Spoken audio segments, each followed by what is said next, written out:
Major funding for Wilder, An American First, was provided by SunTrust. Where you bank on opportunities, we bank on diversity.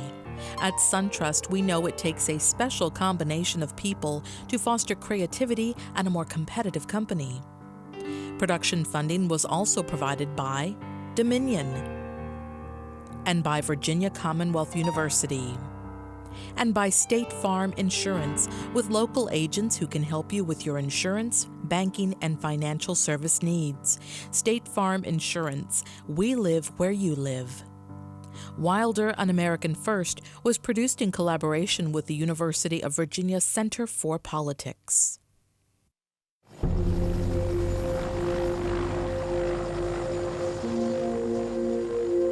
In January of 1990, Lawrence Douglas Wilder, the grandson of slaves, stood poised to become America's first elected African-American governor. That he was the first made it an historic victory. That it happened in Virginia made it truly remarkable. Suddenly, it was just Doug and I said, "What are you thinking right now?" And he said, "I'm thinking of all the people who've helped me in my past." He mentioned his parents, just clear-eyed, calm, knowing what was going before him.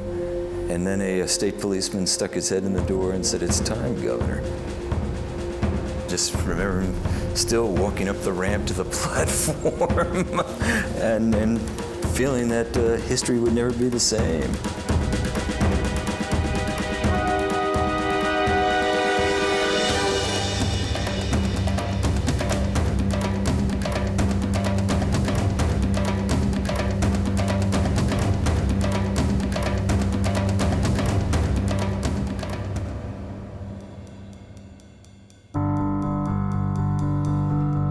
The thing that distinguished him from most black politicians is that he did not define himself purely as a black politician. And it wasn't about, well, you're black, you can't. It's you're black, but so what? He walks into a room and he's just, all eyes are on him, and he becomes larger than life. He has this very engaging side that just warmed audiences and warmed people who wanted him to do well, really. At the same time, he can be extremely contentious, even with his friends. Sometimes it feels like it's better to be his enemy than to be his friend. So don't tell me that you're going to stand up on your moral horse now and say what you're going to do.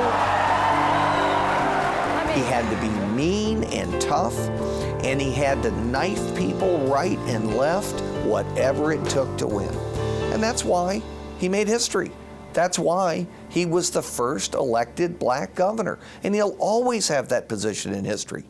He's going to be there in the history books after everybody else in Virginia in the 20th century is forgotten. As we salute the idea of freedom today, let us pledge to extend that same freedom to others tomorrow. And let us likewise be thankful that while our country gave birth to a freedom long denied and delayed for all who love freedom, the belief in these dreams held by those forebears was passed from generation to generation and spawned the seeds that propagated the will and the desire to achieve. We are on hallowed ground here today. The words we issue must be words of wisdom. The laws we pass must be laws of mercy and of justice. And the faith we possess must be true to the Almighty. He won. I ask your Yes! help and that of God. But it's a wonderful feeling. You get into bed feeling wonderful. You look at each other feeling wonderful. You brush your teeth feeling wonderful. Everything begins to feel wonderful, knowing that Doug won.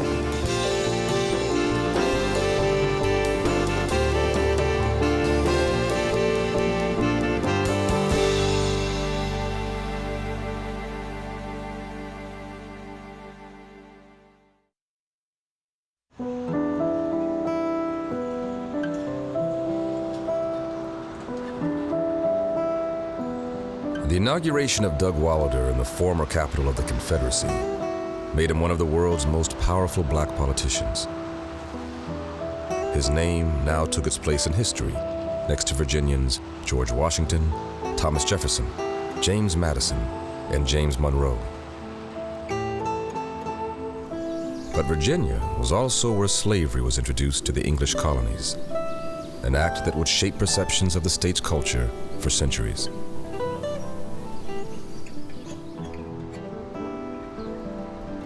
On a farm in Henrico County, north of Richmond, James W. Wilder married Agnes Johnson on April 25, 1856. There was little celebration to mark the happy occasion. James and Agnes were slaves. This is the kind of thing you wonder how anybody ever overcomes this. They were sold separately and parted for several years, and then after the emancipation, they were reunited and managed, with the absence of any education at all, to raise 13 children, buy a house, so that when Doug's father, Robert, who was one of the 13 children, got married, they moved into that house on Church Hill.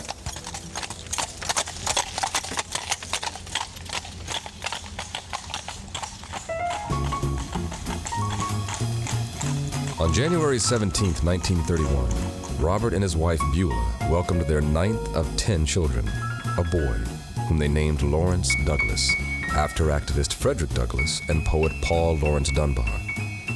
Little did they know the child would come to possess the spirit, fight, and eloquence of his namesakes.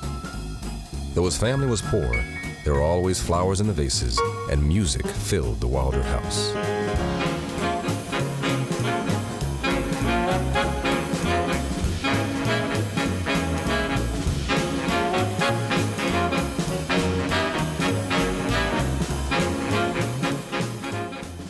Fun.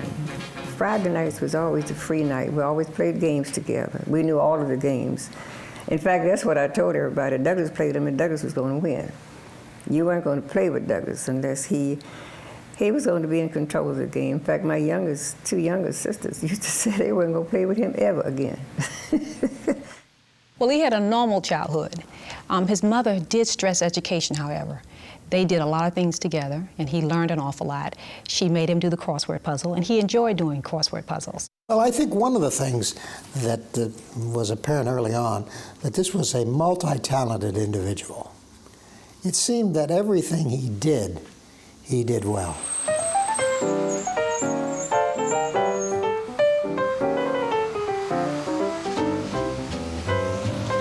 As young Douglas Wilder moved with ease through his Church Hill neighborhood, he would learn that all of Richmond was not as accessible to him. While riding on segregated streetcars or on a shopping trip downtown with his mother, Douglas was angered by the limitations put on him by the color of his skin. It bothered me more, though, when we would go up to buy clothes, and you'd have to guess at size because you couldn't try the clothes on, and you couldn't try the suit on, you couldn't try the pants on. And so, being a growing boy, your mother is going to always buy clothes bigger than you would want to wear anyway. I said, these don't fit you. I understand. Well, can't we try? No, we can't try them on. And I never could understand it. As a matter of fact, I never have understood it. After graduating from high school in 1947, Wilder wanted to join the Navy, but was underage, and his mother refused to sign for him. Instead, he entered Virginia Union University in Richmond with plans to major in chemistry. Wilder paid his way by working in the dining room at the segregated John Marshall Hotel.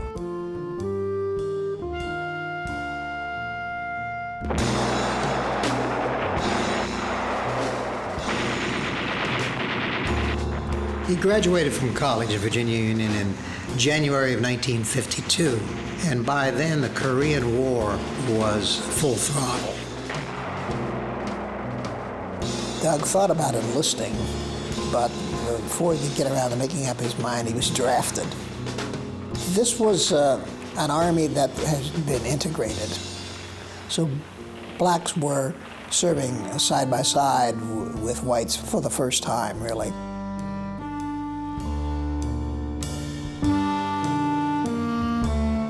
I was was very disappointed in Korea, believing that I'm there fighting for some rights that I don't have at home, but I've got to fight for rights for South Korea. Doesn't make any sense. And then, just after I got back, Brown versus Board of Education came out. I said, God, you mean it might work? This system just might work.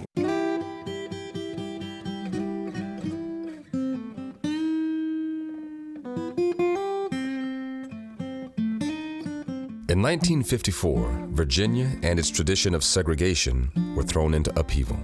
The Supreme Court ruled in Brown versus the Topeka Board of Education that separate but equal was unconstitutional and ordered the integration of the nation's schools. Energized by the ruling, Wilder made up his mind to attend law school in Washington, D.C. And Howard University, of course, at the time Doug Wilder went to law school there, was a place that had been the cradle of the Brown decision with the lawyers there at the law school. And so he was part of all that ferment and was there in that particular place. And I'm sure that it had great influence on his experience at that time. Wilder graduated and was the only African American in Virginia to pass the state bar exam in 1959. He headed back home to Richmond, but did not arrive alone. Wilder had married Eunice Montgomery the previous year, and they soon celebrated the birth of their first child, a daughter they named Lynn. Rather than sign on to work with one of Richmond's respected black attorneys, Wilder hung out his own shingle on an office over Ike's Shrimp House in Church Hill. It didn't take long, though, for him to start attracting his own clients. And he pretty much had a criminal practice because, as he said, a lot of the people who lived on Church Hill were being arrested, sometimes for crimes that they did not commit. And as the reputation got around Church Hill that Doug Wilder, a local boy, would be a good person to call when you're in trouble, his list of clients expanded.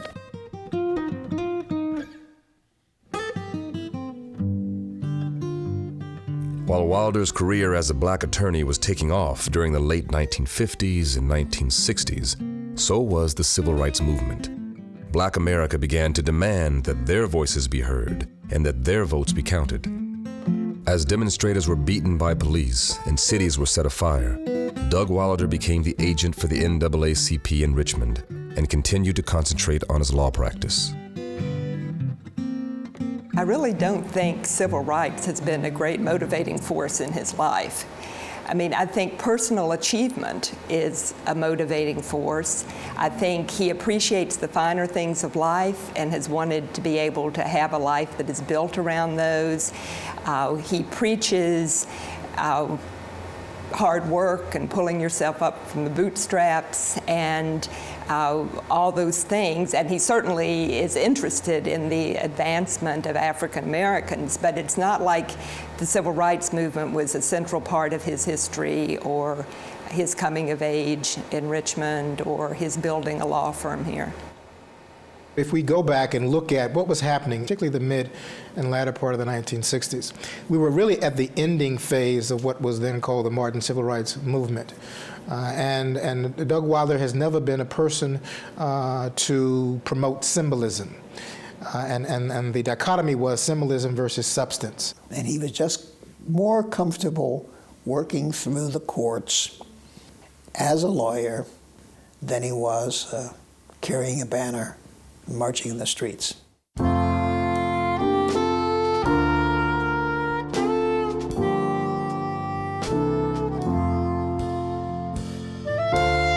For half a century, the powerful Democratic Senator Harry Flood Byrd and his conservative organization known as the Byrd Machine controlled Virginia politics.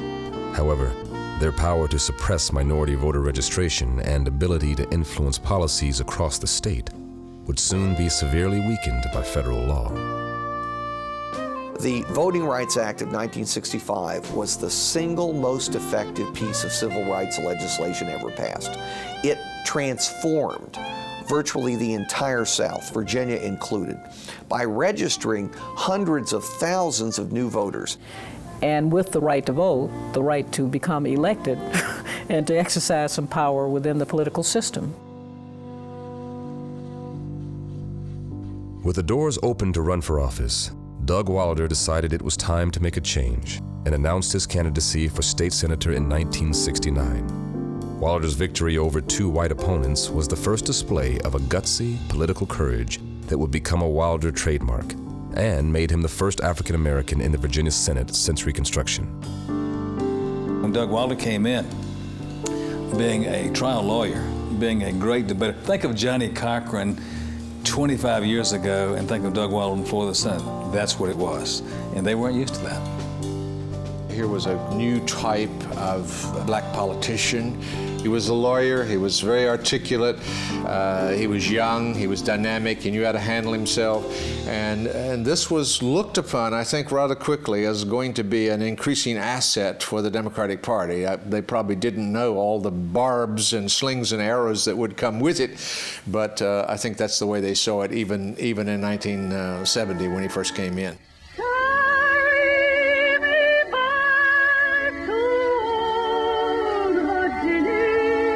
And it wasn't very long before he created a furor by challenging the state's song, Carry Me Back to Old Virginia, talking about its racist lyrics. There is no fiscal impact involved. There will be no monies expended. If it calls for a fiscal impact, you would have had that attached to the bill. There's none there. Working to ban the state song and his decade-long fight to create a day of honor for civil rights leader Martin Luther King Jr. did not endear Wilder to many in the Old Dominion. Considering the philosophy, the intentions, and the cause of Martin Luther King, I think it would be a disgrace to God Almighty, and not only Virginia, but to our country, to honor such a scum. Sure, I got all kinds of calls and threats, but those things are, I've been to Korea. I was lucky enough to come back from there. By that time, I felt I was Teflon in terms of, not impervious necessarily, but I didn't care about it.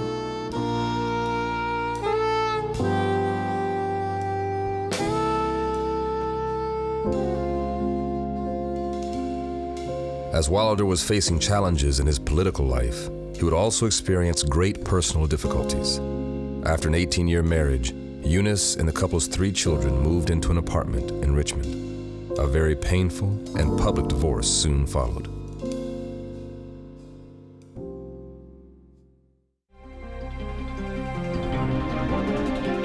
Wilder fought through his personal problems and then through the ranks of the Democratic Party. After more than a decade in the state Senate, he was a true player at the state level. In a 1981 newspaper poll, Wilder was ranked the 5th most influential senator in Virginia, and his place as the most powerful black politician in the Commonwealth gave him even more leverage.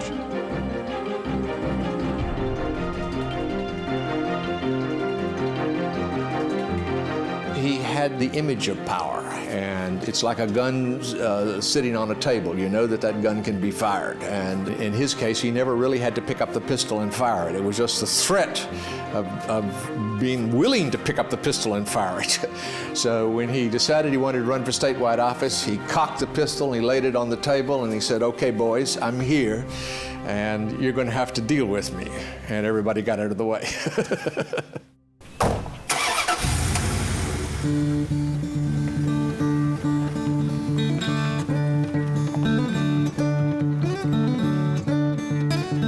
In August of 1985, Doug Wilder, now the Democratic candidate for lieutenant governor, and his 3 closest advisors loaded into a station wagon and disappeared into the Virginia countryside in search of votes.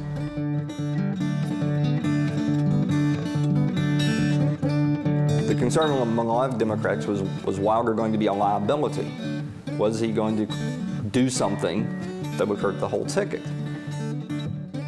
Almost all the senior Democrats did not want him to be the nominee. And then there were those of us who were analysts who played a role as well.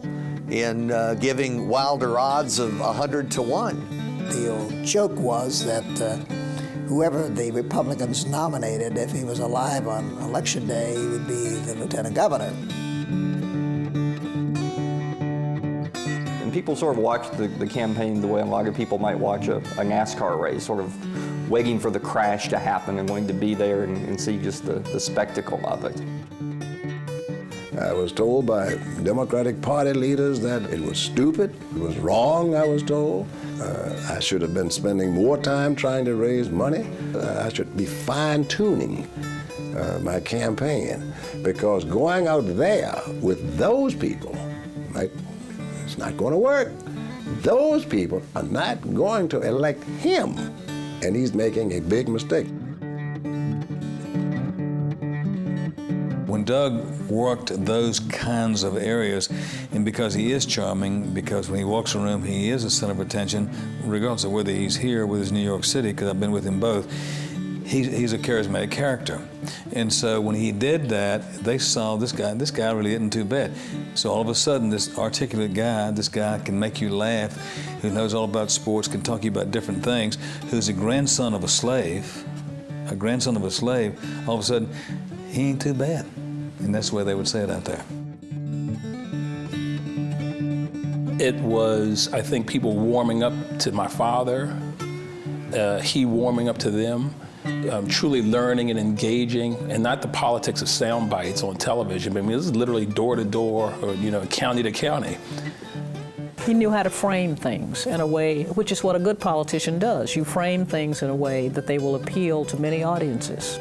Doug Wilder was one of the first African-American politicians to be able to do that.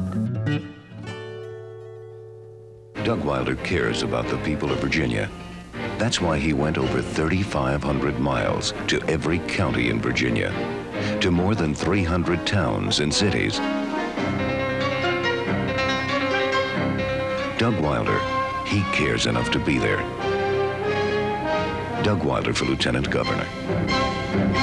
Virginia Democrats had offered a ticket the pundits said was doomed to failure because it included a black and a woman. Instead, the Democrats celebrated a victory of historic dimensions in Virginia, a state that, according to some critics, was still holding on to the old Confederacy. I know something of the joy felt tonight by one member of this winning ticket. He has spent the last year hearing all of the so-called experts say that he would be a drag on the ticket. Well, he's proven them all wrong. Richmond lawyer Douglas Wilder, the grandson of a slave, a man who once waited tables at the Hotel John Marshall, would be Virginia's next lieutenant governor. I could only hope that my mother and father were here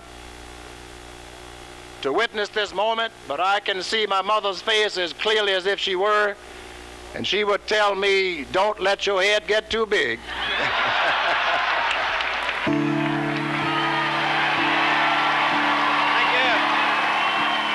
Wilder himself has said if he had not been elected lieutenant governor, he would not have been elected governor. Being elected lieutenant governor showed that Virginians would elect a black to statewide office.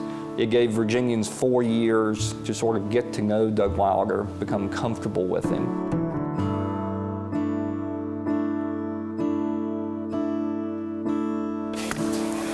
Senate will come to order. In January of 1986, Doug Wilder reported for work as the state's new lieutenant governor.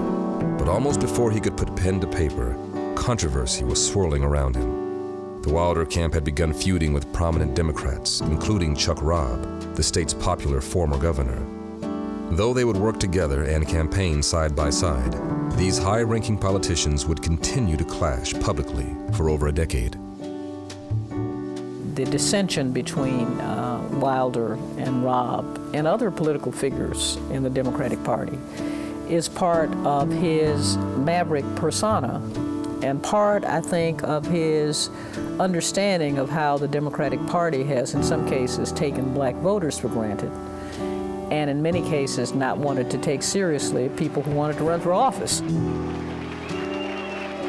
So today I stand before you and officially declare that I will seek the governorship of the Commonwealth of Virginia.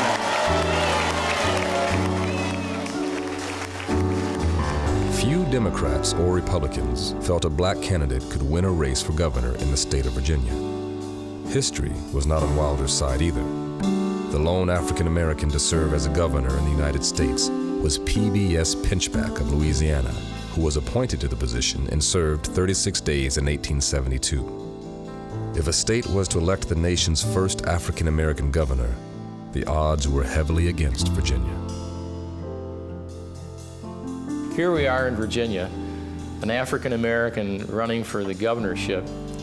And some people view the governorship, back then especially, as being anointed by still the King of England. I mean, it's just a lot of old history here becoming unraveled.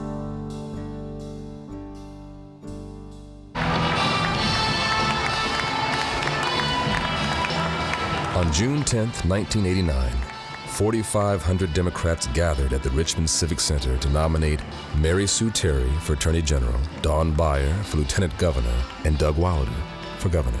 Do I think Doug Wilder is independent? Yes, I do. I'm back in Doug Wilder's corner in 1989 because it's important to everyone in this convention hall that we elect him the next governor of the Commonwealth of Virginia. The people of Virginia do not want to turn back. They know Virginia is moving in the right direction. They want to continue our progress and our prosperity, and that is why I am confident they will elect another Virginia Democrat to serve as their governor.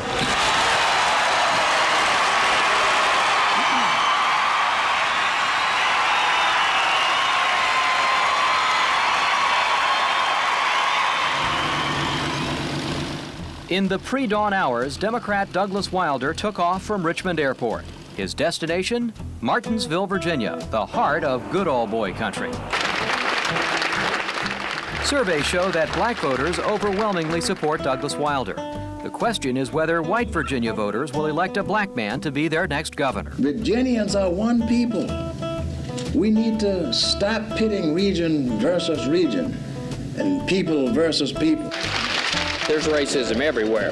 Well, I would hope that after this breakfast this morning that a signal has gone out that yes, white conservative Democrats are going to support Doug Wilder. You completely behind him? Oh, yes. He's running on a Democratic ticket, isn't he? Wilder knows he needs people like Philpott to win a statewide campaign. Philpott and other conservative Democrats know that if they don't back Douglas Wilder, they'll give the governor's mansion to the Republicans in November.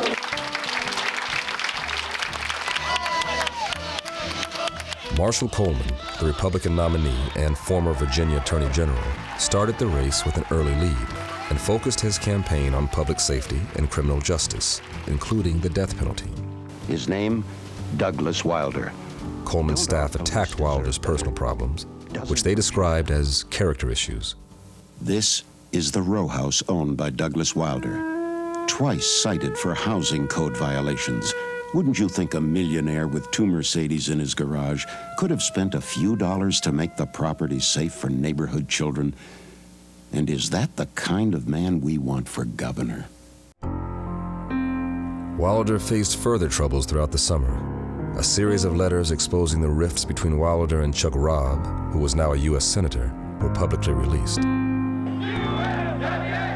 On a campaign trip to southwestern Virginia, the lieutenant governor ran into a hostile group of striking coal miners that left him dealing more with damage control than rally building.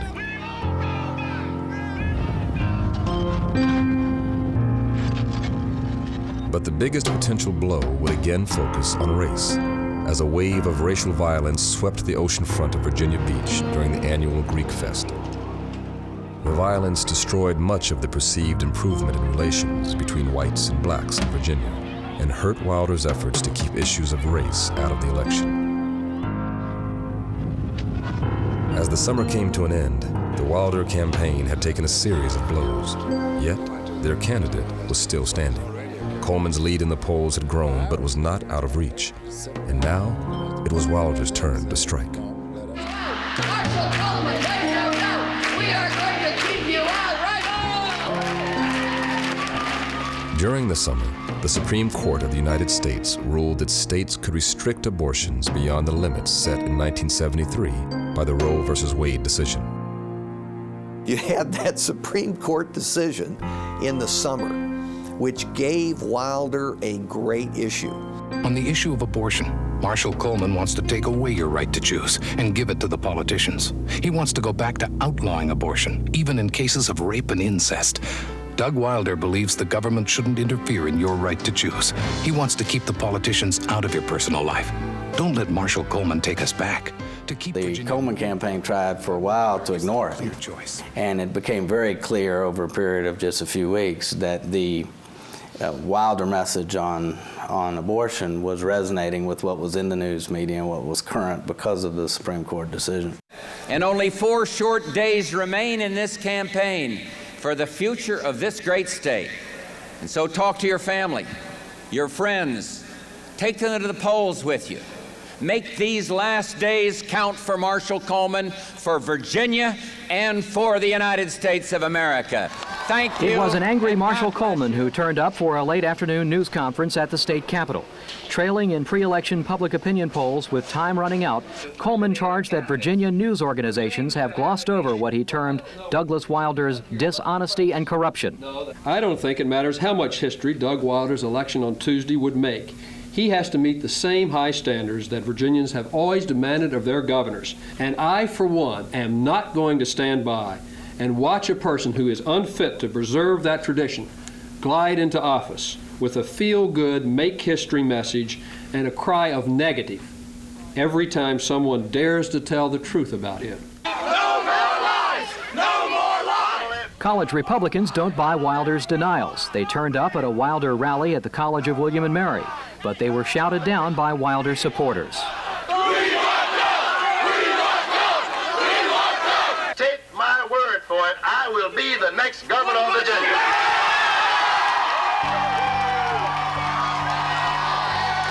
The day of the election, the exit polls showed him winning by 10%, which was a landslide. And I remember very well the night of the election going over to the Marriott Hotel and arriving, and it was really a huge celebration. It was, people just couldn't believe he was going to win by a landslide. It was, you know, they were really just joyous. And it was like history was really being rewritten in Virginia. At 8:39 p.m., the wire services showed Wilder had taken a slight lead in the vote total for the first time. By 9 p.m., the gap had jumped to almost 20,000 votes. The rout was on.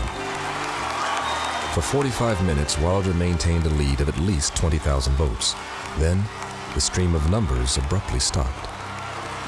And the reporters went down to the floor under where the main ballroom was, and they were sort of being able to watch televisions and seeing these results came in. And when AP started reporting the results again, they were very, very close. It wasn't any landslide election. It was very tight.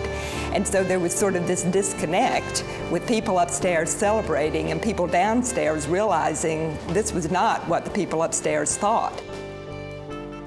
At 10:37, word came that several precincts had been counted twice. The corrected total had cut Wilder's lead to just less than 6,500 votes, under 1% of the total. And so we kept waiting for the expected to happen, for Wilder to win easily. And it wasn't happening. And we kept thinking, well, maybe with another 10% of the vote, maybe with another 10% of the vote. I'll tell you one person, maybe the only person who wasn't all that surprised, I'm convinced, was Doug Wilder. All along, he knew it was going to be close. He just knew. He knew. He knew because he'd lived his life in Virginia. While he trusted Virginia to elect him, he knew it wasn't going to be a landslide. Shortly after 11 p.m., Wilder made his way to the ballroom. There was no word of concession from Coleman, but Wilder had maintained his lead of several thousand votes. He came up to me and asked, what does it look like? Do you think this lead will hold? Because it was infinitesimal at the time. And I just looked at all the precincts and I said, Governor, because you are governor. I believe it will hold. 5,000 votes isn't much, but it's a lot of votes when you go to look for them. I am here to claim to be the next governor of Virginia. But that claim may not hold up. We don't yet know what the outcome is. Wilder has only a whisper of a lead, and a recount appears inevitable. Something went terribly wrong tonight, and I'm afraid that old issue of race prevented Doug Wilder from getting the number of votes that he did get tonight. Wilder refused to make race an issue during the campaign, and he refused to make it one last night as well. Whatever role it may have played, it wasn't enough to deny me the election. This is something that political scientists have debated a lot, especially when it comes to races where whites are asked whether or not they're going to vote for blacks.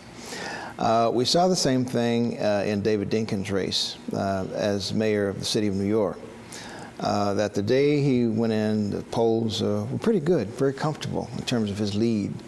And yet, as the day wore on, it narrowed and narrowed and narrowed. So I think a lot of people get in, they say they're going to vote for a black candidate, but then when it comes to the moment of actually deciding, some of them decide not to do it. The two stars of today's gathering had made history. Doug Wilder, the first elected black governor, and David Dinkins, the first black mayor of New York. Senate Majority Leader George Mitchell called it a victory for the country. Americans are prepared to accept candidates on the basis of their individual talent, dedication, and willingness to work hard. When it became official that Doug Wilder had won, I thought that it was historic because it meant for me, since I'd been writing about the history of politics and what the vote meant to African Americans in holding office, that we finally would get a chance to see what happened when a black person held a statewide office like that. And we'd get to see how much difference it made, if any. And if it didn't make any, we'd get to figure out why and what else we needed to do. But we needed to have him win in order for us to get to that point. So it really was crucial for the African American community. I remember clearly Tim stating in a conversation to Governor Wilder, and says, yeah, you know, if this state is smart enough to elect you as governor, I'm moving back to Virginia, my home. And once he got elected, I looked for a house. I don't think in terms of proud, the United States of America still has too many warts. You just feel good. And then you wake up in the morning and you feel good about this man. And then you're thankful to the state of Virginia, warts and all.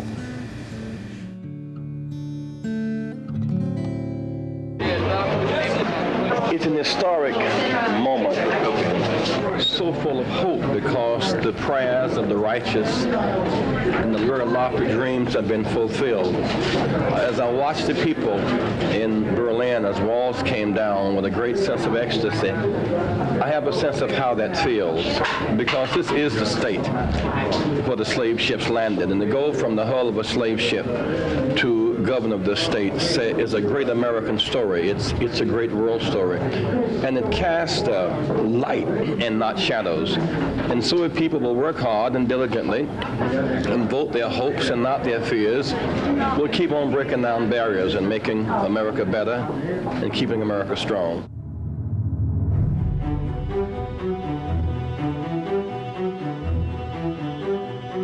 I remember looking out at the Capitol, and there was a sea of people. I mean, just everywhere. It extended beyond the Capitol grounds out into the streets, of downtown Richmond. Just people everywhere.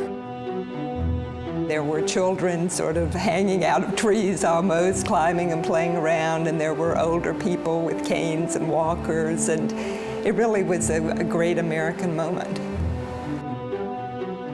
We mark today not a victory of party or the accomplishments of an individual, but the triumph of an idea. You could just sense It is that the all eyes idea were on expressed Virginia. so eloquently. Some days just feel like history.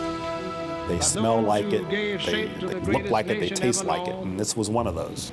The idea that all men are created equal, that they are endowed by their Creator with certain inalienable rights, the right to life, liberty, and the pursuit of happiness.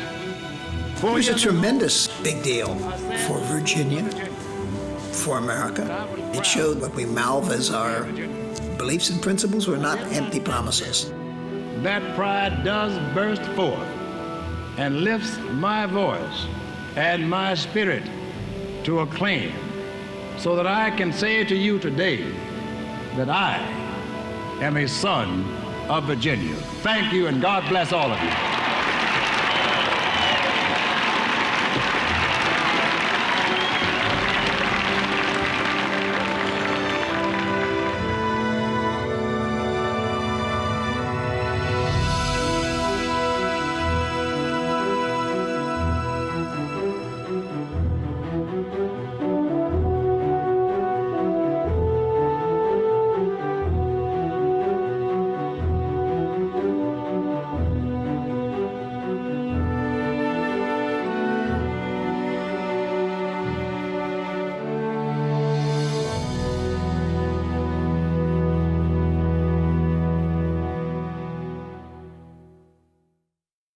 He's very inspirational, not only to the African-American community, but I think to people in general.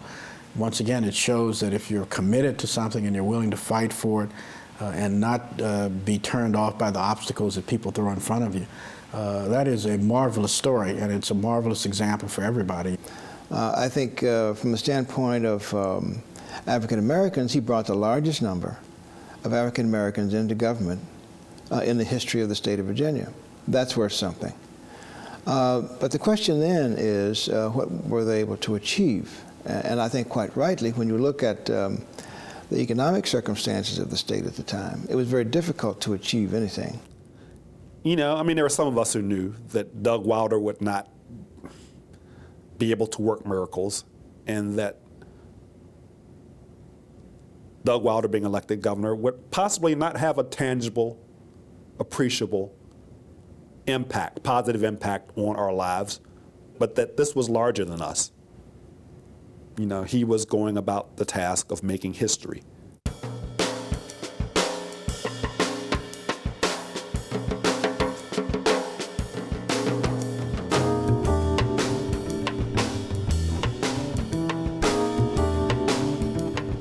As one of the highest elected black officials in the world, Doug Wilder became an international icon. He was treated as royalty on his travels and drew enormous crowds on the African continent. The most impressive sight that we had was in northern Nigeria. We went up to Kwano State. And we were told by the U.S. ambassador to Nigeria not to go there because, one, it was a Muslim holiday, that no one would be there to visit him, and that it really wasn't worth his time. And that just made me want to go more. And we showed up, and there was a parade of 30,000 people on the sidelines just waiting for us to drive by.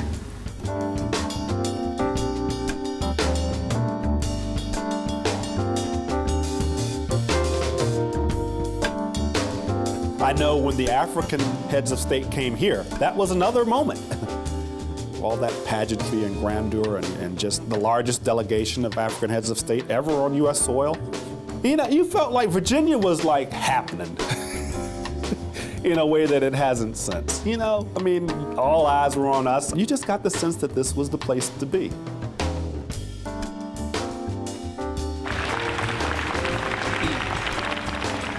As someone who has fought for positive change and the American dream for all these years, I have decided to run for the presidency of the United States in 1992. And I have to admit that I was one of the few people that really did want him to run for president, because I thought that he automatically had a national platform by virtue of his historic win for governor. and the fact that his campaign had really touched so many people.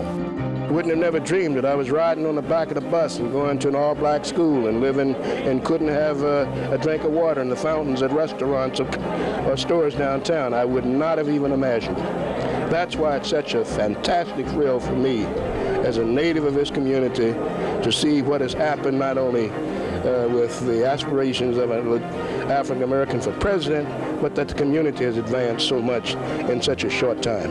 One day into his run for the presidency, Governor Doug Wilder isn't wasting any time contacting some longtime friends. I just want to say congratulations to Governor Wilder, and I wish him much success as he declares for the presidency of the United States. Thank you so much. Race relations are not where they were just a couple of years ago in this nation, and we need healing. Affirmative action isn't pulling our economy down. Affirmative action isn't keeping people out of work. And affirmative action isn't running up our deficit. Let's get to the real issues that are tearing this country apart. He is the type of man that say that your color can't keep you down. You can be exactly what you want to be if you want to be bad enough. With his fine qualities, I know that he's going to be really an outstanding person in whatever pursuit he undertakes. Does he have your vote as president? He does that. I think he hasn't been governor. He's been running for president for 20 months.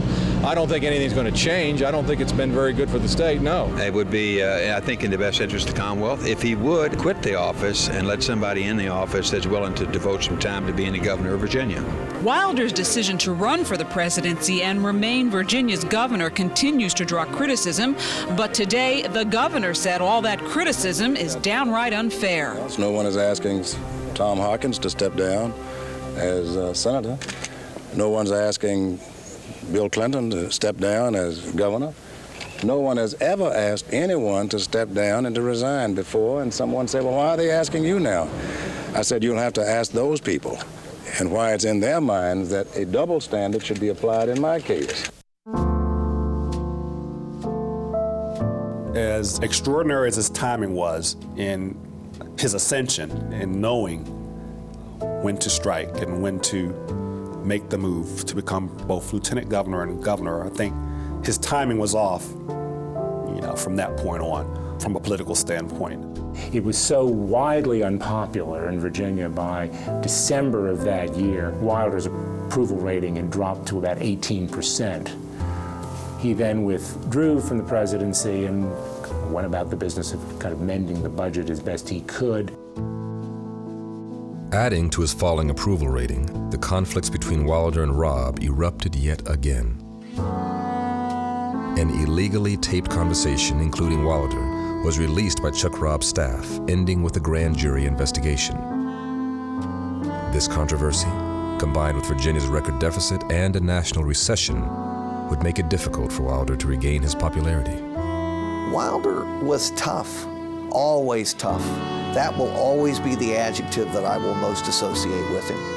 And his assignment was to balance the budget, and by God, he was going to balance the budget. And if people didn't like it, too bad. That I was really concerned with trying to preserve as many jobs as I could, rather than trying to say to people, we're going to give raises to state employees. This is a reality. I think people are recognizing the fact that he did one heck of a job of managing the state in a very fiscally responsible way. For 2 consecutive years, Virginia was voted the best fiscally managed state in the nation. That meant so much to me because it, in essence, belied what others were saying about a Democrat, about an African American. First of all, you wouldn't have the administrative skills to bring that about. Secondly, you'd be spending and wasting all the money as well as raising taxes, and we did not increase taxes. So in his sense, he might have rebounded a little bit late in his governorship.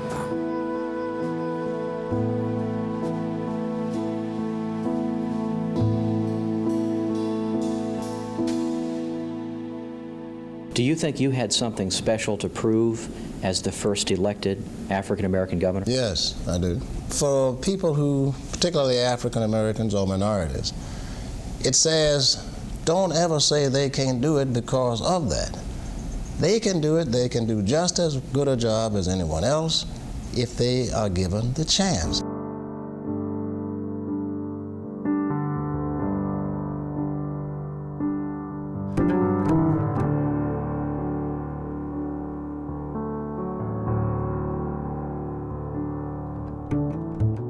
When Wilder had served his 4 years, it was sort of like you mark this down as something important that has happened and sets a standard for where we can go. That if you can win in Virginia with the right candidate who is African American, then you can win anywhere. And it also means something not just for African Americans, it means for other people of color, whether you're Latino, or Asian American, or Indian, or whatever, that you can argue and people will accept that you can win too. So in a way, it opened up vast areas of opportunity that were closed before.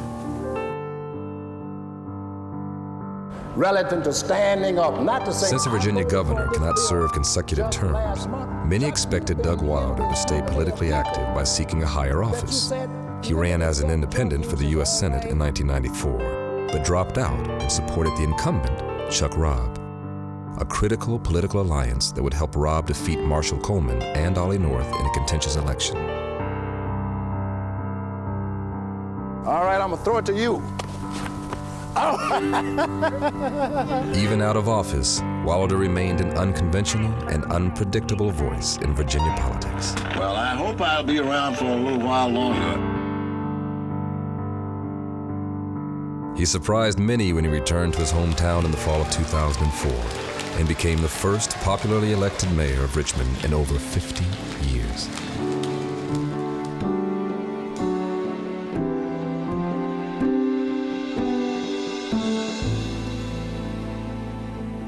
I think Governor Wilder, in 1992, he was still governor.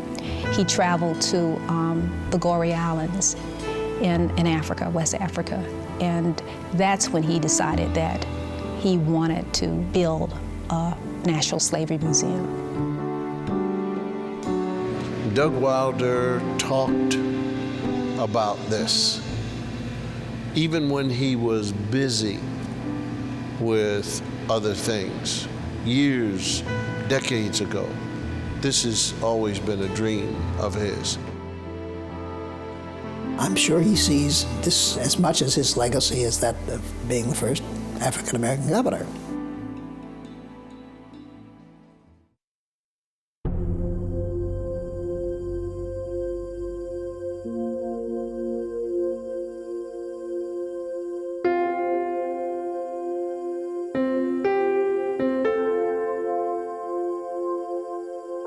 I think Doug Wilder will always be remembered as an historic figure, as somebody who rose against the odds and did what they said couldn't be done.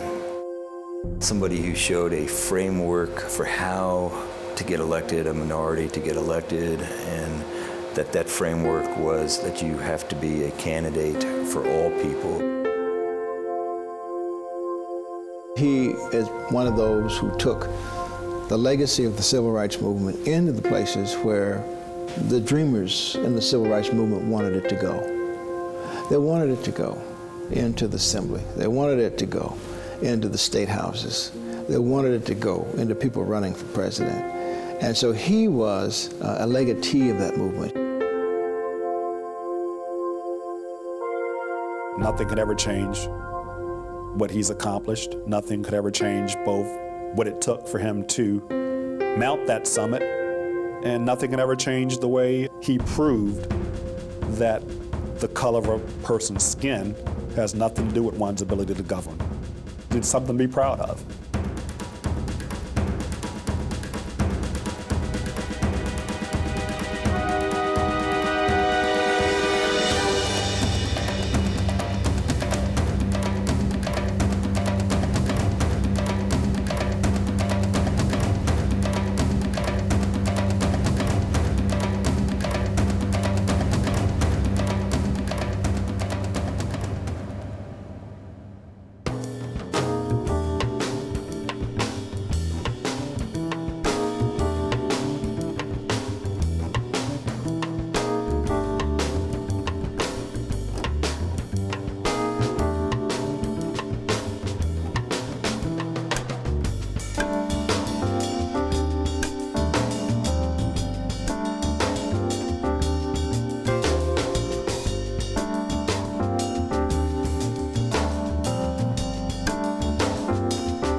Major funding for Wilder, An American First, was provided by SunTrust. Where you bank on opportunities, we bank on diversity. At SunTrust, we know it takes a special combination of people to foster creativity and a more competitive company. Production funding was also provided by Dominion and by Virginia Commonwealth University and by State Farm Insurance, with local agents who can help you with your insurance, banking, and financial service needs. State Farm Insurance. We live where you live. Wilder, An American First was produced in collaboration with the University of Virginia Center for Politics.